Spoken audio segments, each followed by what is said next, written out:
رمضان المبارک کا مہینہ چل رہا ہے اور اس میں تراویح سننے کا بڑا جنون لوگوں کے اندر رہتا ہے، اور ایک رواج چل پڑا ہے آج کے دور میں کہ 10 دن میں، 6 دن میں، 15 دن میں قرآن پڑھ دیا جاتا ہے اور سن لیا جاتا ہے تراویح میں، کہ آپ 10 دن میں قرآن سنا دو، 6 دن میں قرآن سنا دو، 15 دن میں، 12 دن میں قرآن سنا دو، 20 دن میں قرآن سنا دو۔ تو اگر 10 دن قرآن سنانا ہے، 10 دن میں قرآن مکمل کرنا ہے، 5 دن 6 دن میں اگر مکمل کرنا ہے، 10 دن میں اگر آپ کو قرآن مکمل کرنا ہے تو تین پارے روز کے پڑھنے پڑیں گے، اور 3 پارہ جب کوئی حافظ قرآن روز کے پڑھے گا تو پھر اس کی حالت کیا ہوگی، اس کے ذہن میں کتنا زور پڑے گا، اس بات کا اندازہ آپ لگا سکتے ہیں۔ یہ فوٹو آپ لوگ دیکھیں، یہ فوٹو ایک حافظ قرآن کی ہے جو بہار میں ان کو جو ہے قرآن سنانے کے لیے بلایا گیا ایک مسجد میں۔ جب یہ روز 3 سے 3.5 پارے سناتے تھے تو دماغ میں ان کا اتنا زور پڑ گیا کہ جب انہوں نے تراویح کے بعد کھانا کھایا اور مسجد کے چھت پر جو ہے قرآن پڑھتے پڑھتے ٹہلنے لگے، دماغ میں پتہ نہیں کس طرح کا زور پڑا تو وہ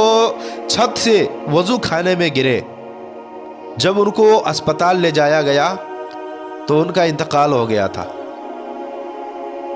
انتقال ہو گیا تھا۔ اب مجھے آپ بتائیں،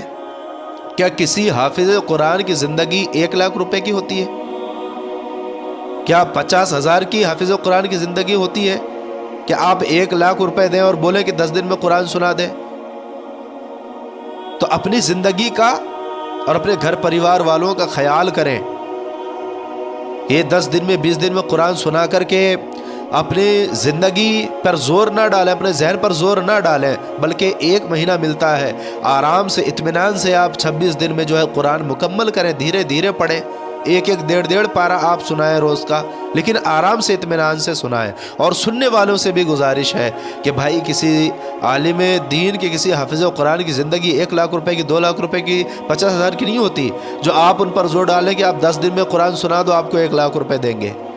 بھائی اطمینان سے آپ قرآن سنیں، اطمینان سے آپ قرآن سنائیں، 1 مہینہ ملتا ہے، اطمینان سے آپ جو ہے نماز پڑھیں۔ اگر 3 پارہ کسی کو سنانا ہے روز کا تو پھر وہاں نہ رکوع کی صحیح سے ادائیگی ہو پائے گی، نہ سجدے کی صحیح سے ادائیگی ہو پائے گی، وہ اسپیڈ میں نماز پڑھی جائے گی وہاں پر۔ اور جب 3 پارے روز کے سننا ہے تو اسپیڈ اتنی ہوگی کہ وہ قرآن سننے والوں کے سمجھ میں ہی نہیں آئے گا کہ پڑھا کیا جا رہا ہے۔ تو اس لیے اطمینان سے آپ قرآن سنیں، اطمینان سے آپ قرآن سنائیں۔